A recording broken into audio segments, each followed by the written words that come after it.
वज़ीर मल्लारेड्डी ने उनके काफ़िले पर हुए हमले पर रद्द-ए-अमल ज़ाहिर करते हुए कहा कि उनके कत्ल की कोशिश की गई और इसके लिए गुंडों को भेजा गया। उन्होंने मीडिया से बात करते हुए कहा कि रेड्डी तबके ने उन पर हमला नहीं किया है बल्कि गुंडों ने हमला किया है। रेड्डी तबके के अफराद मोहब्बत करने वाले होते हैं। वज़ीर लेबर मल्लारेड्डी ने इल्ज़ाम लगाया कि उनको कत्ल करने की साजिश सदर पीसीसी रेवंत रेड्डी ने की है। उन्होंने मीडिया से बात करते हुए कहा कि रेवंत रेड्डी ने उनके कत्ल के लिए अपने हामियों को भेजा था।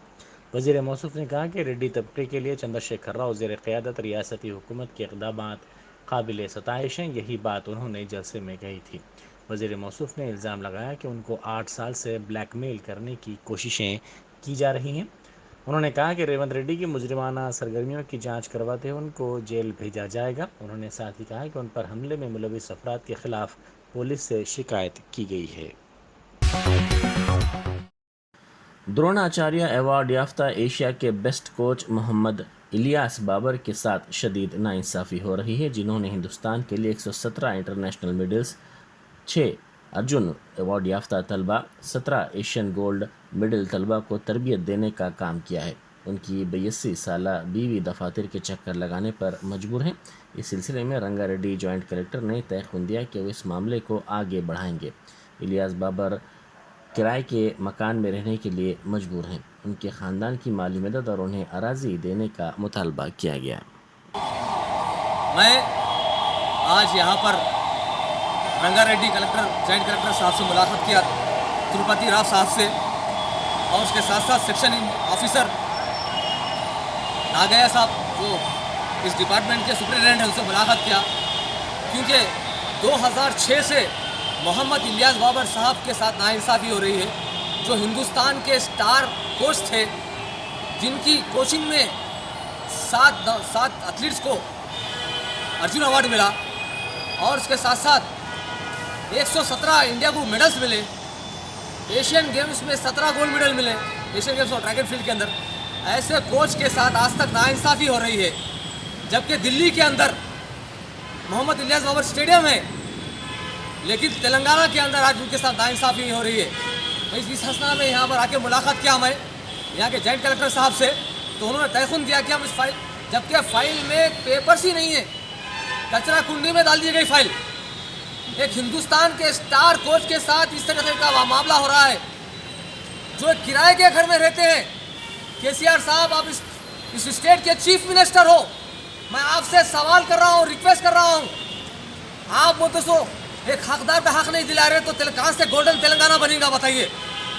तो मेरी आपसे केसीआर साहब आपसे अदम गुजारिश है, और हरीश राव साहब आपसे गुजारिश है कि आप मोहम्मद इलियास बाबर साहब जो द्रोणाचार्य अवार्डी है, जो हिंदुस्तान को 117 मेडल्स दिए हैं, किसी कोच ने नहीं दिया इतने मेडल्स, उनके फैमिली के साथ इंसाफ हो, ज़मीन दे, फाइनेंशियल सपोर्ट करे, यही इंसाफ का तकाजा है, वरना आने वाले दिनों में आपको याद रखेंगे लोग। जय हिंद, जय भारत। गुजरात टाइटंस ने अपने कप्तान हार्दिक पांड्या और दूसरे बॉलर्स की शानदार बॉलिंग की बदौलत 2022 आईपीएल के फाइनल में राजस्थान रॉयल्स को 7 विकेट से शिकस्त देते हुए अपने पहले ही सीज़न में खिताब जीत लिया। गुजरात टाइटंस ने राजस्थान रॉयल्स को 9 विकेट पर 130 तक महदूद रखा और 11 गेंद पहले 3 विकेट खोकर 133 रन्स बनाते हुए आसानी के साथ दरकार निशाना हासिल कर लिया। शुभमन गिल 45 रन्स पर नॉट आउट रहे। डेविड मिलर भी 32 पर नॉट आउट रहे। हार्दिक पांड्या ने 34 रन बनाए। इससे पहले हार्दिक ने 17 रन देकर 3 विकेट हासिल किए। राशिद खान ने 18 रन देकर 1 विकेट ली और मुतासिर कुन मुजाहरा किया। गुजरात के बॉलर्स ने पूरी इनिंग्स के दौरान दबाव बरकरार रखा। जॉस बटलर ने 35 गेंदों में 39 और जायसवाल ने 16 गेंदों में 22 रन बनाते हुए टीम को सहारा देने की कोशिश की। सैमसन ने 11 गेंदों में 14 रन बनाए। पुलिस ने क्रिकेट सट्टाबाजी पर 5 अफराद को गिरफ्तार कर लिया। नॉर्थ जोन पुलिस ने इस टोली को गिरफ्तार किया। ऑनलाइन अदायगी के जरिए ये काम किया जा रहा था। मुलजिमीन की शिनाख्त संतोष, प्रमोद, अनिरुद्ध, एंड्रूस और शिव कुमार के तौर पर की गई है। उनके पास से भारी रकम और सेलफोन्स भी जब्त कर लिए गए। कांग्रेस की रुकन असम्बली सीतक्का ने अवाम से ख्वाहिश की है कि तेलंगाना देने वाली कांग्रेस को एक मौका दिया जाए। कांग्रेस रैतू डिक्लेरेशन और रचाबंडा प्रोग्राम के हिस्से के तौर पर मुलग ज़िले के मंगापेट इलाके का उन्होंने तफसीली दौरा किया। उन्होंने इस मौके पर आवाम से कहा कि कांग्रेस के बरसर इख्तिदार आने पर पोडू अराजियात पर ज़राअत करने वाले कबाइलियों को मालिकाना हकूक़ के दस्तावेज़ात दिए जाएंगे। खातून के अगवा और उस पर हमले के सिलसिले में गच्चीबोली पुलिस ने 5 अफराद बशमूल एक खातून को तहवील में ले लिया। पुलिस के मुताबिक खातून मुतासिरा को बाज़ मसाइल के हल के बहाने अपने साथ अपने घर ले गई, जो उसके शौहर की साथी है। मकान में इसके दाखिल होने पर इस खातून ने दीगर 4 अफराद के साथ मिलकर इस पर हमला कर दिया। मुतासिरा ने पुलिस से कहा कि इस खातून की मां पर 4 अफराद ने उस पर जिनसी हमले की भी कोशिश की, जबकि खातून ने अपने मोबाइल फ़ोन में इस हमले की वीडियो दी।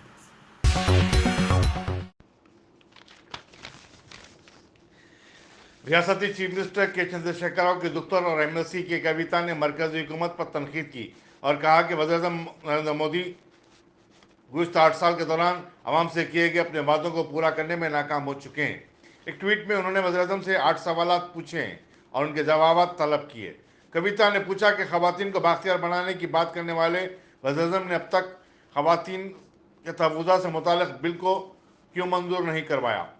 महंगाई पर काबू पाने के लिए इक़दाम क्यों नहीं उठाए जा रहे हैं।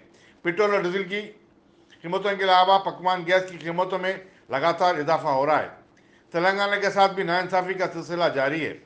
मरकज़ी हुकूमत जीएसटी में रियासत का जो हिस्सा है वो अब तक क्यों वापस नहीं कर रही है।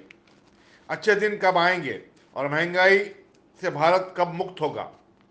नौजवानों को रोज़गार कब मिलेगा और कब नया हिंदुस्तान बनेगा। ये ऐसे चुपते हुए सवालात हैं जिससे बीजेपी के हलकों में परेशानी की लहर दौड़ गई है। ऑस्ट्रेलिया के दौरे कुनिंदा वक्त ने रियासती असम्बली में वाक़ कांग्रेस मुखर्रर पार्टी के दफ्तर में प्रो लीडर मल्लू भट्टी वक्रबका और कांग्रेस रुकन असम्बली श्रीधर बाबू से मुलाकात की और हिंदुस्तान और ऑस्ट्रेलिया के दरमियान ताल्लुकात के मौजू पर तबादला ख्याल किया। श्रीधर बाबू ने ऑस्ट्रेलिया में ज़ेर तालीम तेलंगाना से ताल्लुक़ रखने वाले तलबा के मसाइल को उठाया और कहा कि उन्हें दरकार सहूलत फराहम की जाए। उन्होंने तेलंगाना में सरमायाकारी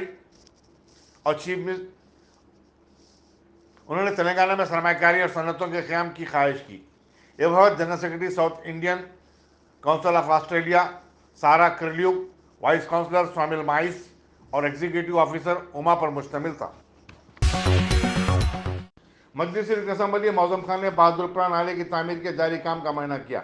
उन्होंने बताया कि 7 करोड़ 80 लाख रुपए से इस नाले की तोसी का काम जारी है और इसके मुकम्मल होने पर बहादुरपुरा और किशनबाग के दरमियान मौसम बारिश में जो परेशानियां होती थी उसका इजाला हो जाएगा। उन्होंने कहा कि मजलिस अवाम के फलाह बहबूद के लिए काम करती है। उनके हमरा मजलिस कॉरपोरेटर्स एम खादर हुसैनी पाशा और दूसरे भी मौजूद थे। आज मैं बहादुरपुरा कॉन्स्टिट्यूंसी में जो नाला वार्डन का काम चल रहा है उस काम का इंस्पेक्शन करने के लिए यहाँ पर आया हूँ। आज इस इंस्पेक्शन में रमनसपुरा कॉरपोरेटर जनाब खादर साहब और किशनबाग कॉरपोरेटर जनाब हुसैनी पाशा साहब और हमारे पार्टी के मजलिस इत्तेहादुल मुस्लिमीन के वर्कर्स मौजूद हैं। ये जो नाला प्रपोज़ किया गया था, ये नाला 7 करोड़ 80 लाख रुपए की लागत से बनाया जा रहा है और ये नाला वाइडन होना इसलिए ज़रूरी था। आप तमाम चैनल वाले मेरे से ज़्यादा वाकिफ़ है आप लोग। ये बहादुरपुरा टू किशनबाग जो रोड है, हर बरसात के दिनों में एक पानी का ब्लॉकेज आ जा रहा था यहाँ पर और आप देख सकते हैं, आप 5 मिनट का टाइम अपनी घड़ी से निकाल के देखिए, इस रोड के ऊपर 5 मिनट में कितने गाड़ियों का मूवमेंट अप एंड डाउन है। मेरे हिसाब से 400 गाड़ी हर 5 मिनट में अप एंड डाउन होते हैं। और ये जो लोग रहते हैं किशनबाग इलाके में, किशनबाग 9 नंबर इलाके में, आगे नजम नगर है, एमओ कॉलोनी है और दूसरे इलाके जितने भी हैं, सारे लोगों को, आवाम को तकलीफ़ हो रही थी। और इसके अपोजिट में एक अकबर हुसैन का हॉस्पिटल है।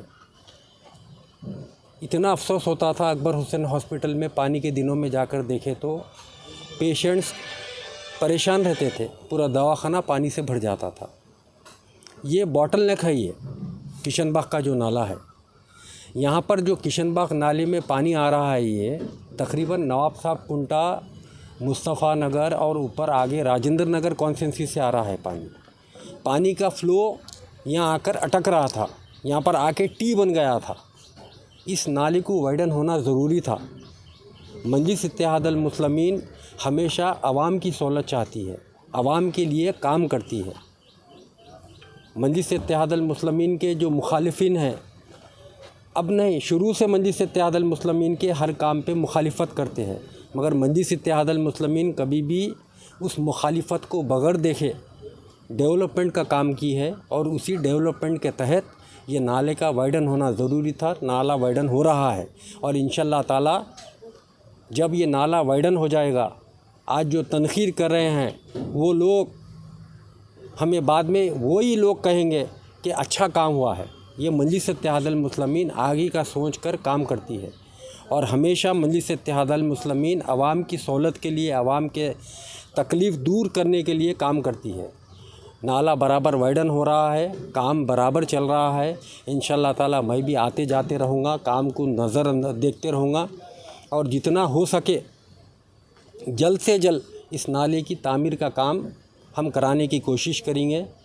बस ये की दुआ है अल्लाह से कि अल्लाह ताला जब भी रहमत बरसाएगा तो इस इलाके में तकलीफ़ ना हो सके आवाम को, हमारी वही चाहत है। शुक्रिया। हज़रत सैयद मोहम्मद वली शाह चिश्ती के 39वें सालाना उर्स शरीफ की 3 रोज़ा तक़रीब का 1 जून से आगाज़ होगा। नाचाराम में वाक़ इस दरगाह के मुतवली ग़ुलाम शेख अहमद ख़ाज़री ने बताया कि इस दरगाह से न सिर्फ हैदराबाद बल्कि अज़ला से सैकड़ों लोग रुजू होते हैं। उन्होंने बताया कि वज़ीर दाखिला महमूद अली, सदर नशीन रियासती वक्फ बोर्ड मसीहुल्लाह खान और सदर नशीन रियासती अक़लियती मालियाती कॉर्पोरेशन इम्तियाज़ इसाक़ और उप्पल के रुकन असम्बली सुभाष रेड्डी भी उस तकारीब में शिरकत करेंगे।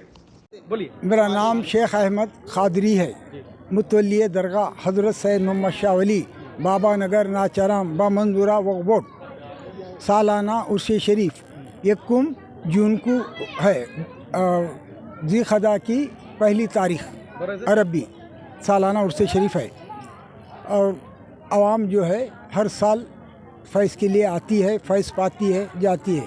ये रूहानी दवाखाना है, दूर दूर से लोग आते हैं फैज़ के लिए। कहाँ से आते थे? अब जहाँ से बीमार हैं वहाँ से हैदराबाद, सिकंदराबाद के अलावा और अजलाओं से भी जो है लोग आते हैं, आके फैज़ पाते हैं। कर्नाटक से आते हैं, कलकत्ते से आते हैं, खाजीपेट से आते हैं, महाराष्ट्र, जिसका हिसाब नहीं है, हिसाब नहीं करते। 5000 6000 शेख अहमद ख़ादरी मुतवल्ली के घर से 7 बजे या 8 बजे निकलकर गांव की गश्त करता हुआ मुकाम पे दरगाह शरीफ पे पहुंचता है और फुकरा के साथ संदल चढ़ाया जाता है। खुसूसी मेहमान होम मिनिस्टर आ रहे, महमूद अली शाह साहब, और चेयरमैन साहब आ रहे, वक्फ बोर्ड चेयरमैन मसीहुल्लाह साहब आ रहे, और फाइनेंस कॉरपोरेशन इसाक साहब, इम्तियाज़ साहब आ रहे, कारपोरेटर्स आ रहे, MLA आ रहे, इसे उप्पल MLA आ रहे, सुभाष रेड्डी आ रहे। पहले दिन संदल होता, दूसरे दिन चिराखा, तीसरे दिन घर वापसी। 49वां संदल है और तैयारियां चल रही है आपके लिए? हाँ, तैयारियां शुरू हो गए और 40 क्या क्या तैयारियां होती है इसमें बताइए। बस 3 दिन खाने का आम आम इंतजाम। डॉक्टर नहीं कर सकते, वो इलाज होते हैं। कौन करते हैं इसका इलाज बताइए? सरकार करते हैं। यहाँ पर क्या दुआ दरूद के अलावा क्या है? दुआ दरूद कंप्यूटर ना करते हैं, इलाज सरकार करते हैं। मंत्र, शक्तियाँ, तासुबियत, हसद, कीना कपट से जो आवाम को परेशान करते हैं, हाँ, उसका इलाज शाह वली, मोहम्मद शाह वली के दर पे होता है। यानी ये सिर्फ मोहब्बत है और इधर कमेटी वमेटी कुछ नहीं है, ये बल्कि इंतज़ामी बॉडी है। बॉडी का मतलब बेलोस खिदमत मोहब्बत में करती है। नायब मुतवल्ली शेख अहमद ख़ादरी। कायदात है कोई है तो कमेटी रहती है हिसाब किताब के लिए, ऐसा कुछ भी नहीं है। सब मोहब्बत में आते हैं, मांगते हैं। हाँ, सिर्फ रुपये हर महीना पेंशन है, 6 महीने 8 महीने जमा करता हूँ, बस इंतज़ाम शुरू करता हूँ। उसके जाती पैसों से करते हैं। ज़ाती पैसों से अगर तहकीक करना है तो तहकीक कर। सीनियर सहाफ़ी और टीवी के रिपोर्टर मीनाजुद्दीन खान का तहदीदी जलसा central zone Urdu media association की तरफ से मीडिया प्लस में मुनक़िद हुआ, जिसमें उनकी खिदमात को ज़बरदस्त खराज क़दर पेश किया गया। मुखर्रीन ने कहा कि मीनाजुद्दीन खान एक बेबाक सहाफ़ी थे, उन्होंने अक़लियतों के मसाइल को पूरी ताकत के साथ उठाया। इस जलसे से सदरनशीन वक्फ बोर्ड मोहम्मद नसीरुल्लाह खां, सदरनशीन अक़लियती मालियाती कॉर्पोरेशन इम्तियाज़ इसाक़ और दूसरों ने खिताब किया। जलसे में मीनाजुद्दीन खान के दोस्तों, भाई खाओं और उर्दू सहाफ़ियों की बड़ी तादाद शरीक थी। वाज़ेह है कि मीनाजुद्दीन खान का 4 मई को मुख्तसर सी अदालत के बाद इंतकाल हो गया था। जानता था मिनाज साहब को, क्योंकि गुज़श्ता में 3 साल हज कमेटी करा, माशाल्लाह मेरे को भी बहुत अच्छा। हमेशा जैसा अभी साहब भी बोल रहे थे कि इंस्टेंट उन्होंने जैसा प्रोग्राम होते कि उसकी क्लिप भेज दिया करते थे। तो मैं आप लोगों से भी गुजारिश करता हूँ, खासकर इब्राहिम साहब से भी, कि जितने आपके लोग हैं, आपके साथियाँ हैं, जितने साफ़ी हैं, उन सबका आप, क्योंकि आप एक सदर बने हैं, तो उन सबका एक इंश्योरेंस कराइए आप, जिससे उनको बोल के भी नहीं बल्कि उनकी फैमिली को भी जो सब बहुत चीज़ों का सपोर्ट मिलेगा। जैसा कि मेडिकल है, खुदा ना खास्ता आप लोग हमेशा फील्ड पर रहने वाले हैं, अल्लाह हर किसी को महफूज रखे हादसों से। कभी एक्सीडेंट हो सकता है, कभी कोई चीज़ मेडिकल आपको ज़रूरत पड़ सकती है, आपको या बल्कि आपकी फैमिली को, तो वो टाइम पे भी आपको इंश्योरेंस काम में आएगा। तो मैं इब्राहिम साहब को बोला कि मेरे से भी आप वो करिए, कम से कम मैं एक 5 आदमी का इंश्योरेंस मेरे तरफ से आपको वो करता हूँ, और जितने लोगों से आप ये चीज़ की मदद ले सकते हैं लीजिए। मैं उसके लिए मैं भी रेडी हूँ, और ख़ासकर मैं भी ज़्यादा टाइम नहीं लूँगा, क्योंकि मेरे तरफ से मैं सोचा था कि मिनाज साहब के लड़के के लिए 10,000 रुपये, और जितनी उनकी तालीम है 10th तक की तालीम की जिम्मेदारी मेरी है। हर महीना आप मेरे पास से जो भी उनकी फ़ीस कार्ड है मेरे को बता दीजिए, मैं उनकी पूरी हर साल की फ़ीस मैं इमीडिएट पे करा देता हूँ। भारतीय किसान यूनियन के लीडर राकेश टिकैत पर बेंगलुरु में उस वक्त स्याही फेंकी गई जबकि वो एक प्रेस कॉन्फ्रेंस से खिताब कर रहे थे। इस वाक़े के सिलसिले में पुलिस ने 3 अफराद को हिरासत में ले लिया। प्रेस कॉन्फ्रेंस के मुंतज़िमीन ने कहा कि पुलिस से राकेश टिकैत को सिक्योरिटी फराहम करने की ख्वाहिश की गई थी, लेकिन पुलिस ने उनकी दरख्वास्त को मुस्तरद कर दिया। बीजेपी के ज़रिए क़यादत हुकूमत ने अपने इक़्तिदार के 8 साल मुकम्मल कर लिए हैं। पीर को वज़ीर नरेंद्र मोदी ने गुजरात में जलसेआम से खिताब करते हुए कोविड-19 से मरने वालों के यतीम बच्चों को पीएम केयर फंड से माहाना 4,000 रुपये का वजीफा देने का ऐलान किया। उन्होंने कहा कि इन यतीम बच्चों को आला तालीम हासिल करने के लिए खर्च के तौर पर रकमी इमदाद भी फराहम की जाएगी। वज़ीर आज़म ने बताया कि इस स्कीम का इतलाक़ सिर्फ उन्हीं बच्चों को होगा जिनके माँ बाप 11 मार्च 2020 और 20 फरवरी 2022 के दरमियान कोविड-19 से फौत हुए हों। उन्होंने बताया कि इन बच्चों को 23 साल की उम्र तक पहुँचने पर जुमला 10 लाख रुपए की मदद मिलेगी। इस तकरीब में वज़ीर बहबूदी ख़वातीन व अतफाल स्मृति ईरानी भी मौजूद थी। हिंदुस्तान में गुज़श्ता 24 घंटे के दौरान कोरोना वायरस के 2,706 नए केसेस रिपोर्ट हुए, जबकि इसी मुद्दत में 25 नई अमवात की तौसीक हुई है। मरकजी वज़ारत सेहत ने बताया कि एक दिन में 611 केसेस का इजाफा हुआ है। नई अमवात केरला, महाराष्ट्र और मगरबी बंगाल में हुई हैं।